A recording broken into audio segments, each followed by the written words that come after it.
എന്റെ ലൈവിൽ അർച്ചു എന്റെ ലൈവിൽ വന്നിരുന്നു. ആ അത് ശരി, ചുമ്മാതല്ല.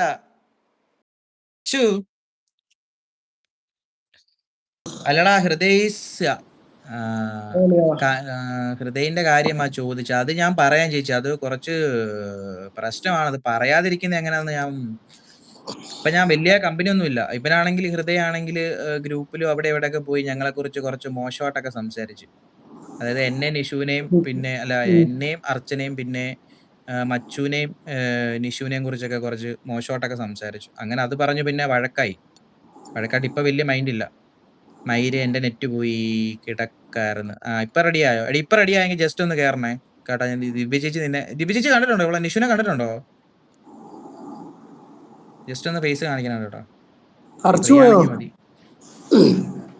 എന്റെ അമ്മയെ ഇവരൊക്കെ എനിക്കറിയത്തില്ല ചേച്ചി എന്തോ. അതാ പറഞ്ഞ, നമ്മള് പുറമെ വിചാരിക്കുന്ന പോലെ ഒന്നും അല്ല ആരും. എല്ലാരും നമ്മൾ വിചാരിക്കുന്ന പോലെ ഒന്നും അല്ല. എല്ലാരും അവരവരുടേതായ ഒരിതുണ്ട്. ഇത് സത്യം പറഞ്ഞ ഇവൻ ഇങ്ങനെ പറയുമെന്ന് ഞങ്ങൾ പ്രതീക്ഷ പോലും ഇല്ല. കാരണം ഞങ്ങൾ അവനെ തെറി വിളിച്ചതിന് കയ്യും കണക്കൊന്നും ഇല്ല. കാരണം നമ്മള് സത്യം പറഞ്ഞ ഒരു അനിയനെ പോലെ കൊണ്ടു നടന്നെയാണ്. അവന്റെ വായിന്ന് ഒരു വന്നതൊന്നും ശരി നല്ല നല്ല രീതിക്കുള്ള വർത്താനമൊന്നും അല്ല. അതുകൊണ്ട് പിന്നെ നമ്മള് ആ ഒരു കൂട്ടുകെട്ട് വേണ്ടാന്ന് വെച്ചു, അത്രേ ഉള്ളൂ. ഓണാക്കൂല, ഫീവറാണ്. ഓ മാങ്ങാത്തലി, എടി ഫേസ് കാണിക്കാനാണ് നിന്നോട് കേറാൻ പറഞ്ഞത്. ഫേസ് കാണിക്കത്തില്ല പിന്നെ എന്തിനാ? ദിവ്യ ചേച്ചി പിന്നെ കാണിച്ചു തരാം കേട്ടാ. പിന്നെ എപ്പോഴേലും അവള് ഓക്കെ അല്ല, അവൾക്ക് വയ്യ, അതാണ്. എടാ നീ എന്തിനാ പോയത്? പിന്നെ കാണിച്ചു തരാം ചേച്ചി. എടാ ഞാൻ പറയുന്നത് നീ കേൾക്കുന്നുണ്ടോ അളിയാ? ദിവ്യ ചേച്ചി നിഷുവിന്റെ DP നോക്കിക്കേ. ഞാൻ ചേച്ചിയെ കാണിക്കാൻ വേണ്ടിട്ടാ കേറാൻ പറഞ്ഞത്. പിന്നെ കാണിച്ചു തരാം. ഒരു ബന്ധമില്ലാത്ത വർത്താനം ആണ് അവൻ പറയുന്നേ. അത് തന്നെ ദിവ്യ ചേച്ചി, അത് തന്നെ. ബന്ധമില്ലാത്ത വർത്താനം എന്നല്ല. എന്നുവെച്ചാൽ നമുക്ക് കേട്ട് കഴിഞ്ഞാൽ അമ്മ ദേഷ്യം വരും ആർക്കായാലും. എന്നുവെച്ചാൽ അമ്മ അതിരി മോശപ്പെട്ട രീതിയിലൊക്കെയാണ് സംസാരിച്ചത്.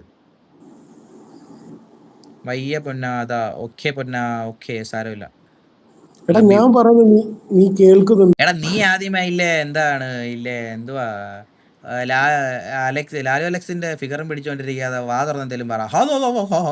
ഞാൻ ഇത് കുറെ നേരം സംസാരിക്കുന്നു, നീ അത് കേൾക്കുന്നില്ലേ? നീ കുറച്ച് ഒച്ചത്തിൽ പറ, എനിക്ക് കേൾക്കുന്നില്ല. കേൾക്കുന്നില്ലേ? ഇപ്പൊ കേൾക്കാം, ചെറുതായിട്ട് കേൾക്കാം. എന്റെ കുഴപ്പമാണെന്ന് അറിയത്തില്ല കേട്ടോ, നൈസായിട്ടാ കേൾക്കുന്നത്. പറഞ്ഞോ. കേൾക്കുന്നുണ്ടളിയാ? നിങ്ങൾ ആരെങ്കിലും കേൾക്കുന്നുണ്ട് കേട്ടോ, ബാക്കിയുള്ളവർക്ക് എനിക്ക് അറിയത്തില്ല. സൗണ്ടിൽ പറ. അതാ ചേച്ചി ഞാനും പറഞ്ഞു. ഇവനില്ലേ ലാലു അലക്സിന്റെ ഫിഗറും പിടിച്ചോണ്ടിരിക്കുന്നു. ഞാൻ ഇനി എങ്ങനെയാണോ വോയിസ് എടുക്കണ്ടേ? നീ അല്ലാതെ നോർമലി കോള് വിളിക്കുമ്പോ നല്ല സൗണ്ട് ഉണ്ടല്ലോ ഇതിലും. എടാ എനിക്കറിയില്ല. എന്നാല് സൗണ്ട് നീ പറയുന്ന കേൾക്കുന്നുണ്ട്, പക്ഷെ സൗണ്ട് കുറവാന്ന് പറഞ്ഞു. ഒരുമാതിരി ലൈറ്റ് വോയിസ് ആട്ടാ കേൾക്കുന്നത്. ക്ലിയർ എന്ന് വെച്ചാൽ ഒരു ബാസ് കുറവ്. ഇനി നാളെ കാണാം. ഷാരു ലൈവിലോട്ട് ഇതുവരെ പോയില്ല. ഓക്കെ പിക്ക് ചേട്ടാ, ശരി, കുഴപ്പമില്ല, പോയിട്ടോ. സൗണ്ടിൽ പറ, എനിക്ക് കേൾക്കാം. ഓക്കെ പറഞ്ഞു. ഗംഗേ പാടെ. അയ്യോ എന്തൊരു പറയാ. Listen but at first. ഇത് ഇംഗ്ലീഷ് ആണ്. കേൾക്കാം, ബട്ട് ആദ്യം ക്ലാരിറ്റി കുറവുണ്ടായിരുന്നു. ഇപ്പൊ ഓക്കെ. അതാടാ, ആദ്യം കുറച്ച് ഇതുണ്ടായിരുന്നു, സൗണ്ട് കുറച്ച് വെച്ചേക്കുന്നുണ്ടായിരുന്നു. ഞാൻ എന്റെ ഫോണിൽ ഫുൾ വോളിയം വെച്ചേക്കും, എന്നിട്ടും എനിക്ക് പയ്യാ കേൾക്കുന്നത്. ശരിക്ക് കേൾക്കാമല്ലോ. PK ചേട്ടന്റെ ചെവി വിഷയമാണ് കേട്ടോ. ഞാൻ ഫുൾ വോളിയം വെച്ചിട്ട് എനിക്ക് കേൾക്കുന്നില്ല തേങ്ങ. PK ചേട്ടാ, എന്തൊക്കെയുണ്ട് വിശേഷങ്ങൾ? സുഖാണോ? ഫുഡൊക്കെ കഴിച്ചോ?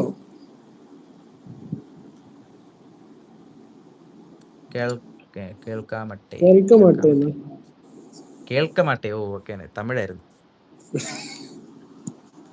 അതെന്താ ഞമ്മക്ക് കേട്ടാല് ഇപ്പൊ കേക്കണ്ട.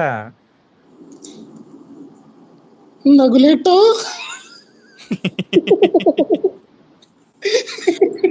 അയ്യോ എന്നെ നിങ്ങ എങ്ക പോകാൻ വിടമാട്ടേ. എന്റെ പൊന്നു. അയ്യോ.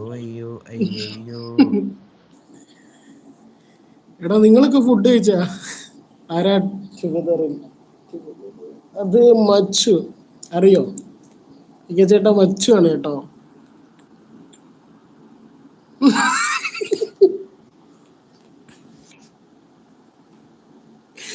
നകുലേട്ടാ, ലോഗ് പോയോ? നീ ഉറങ്ങുവാണോടാ?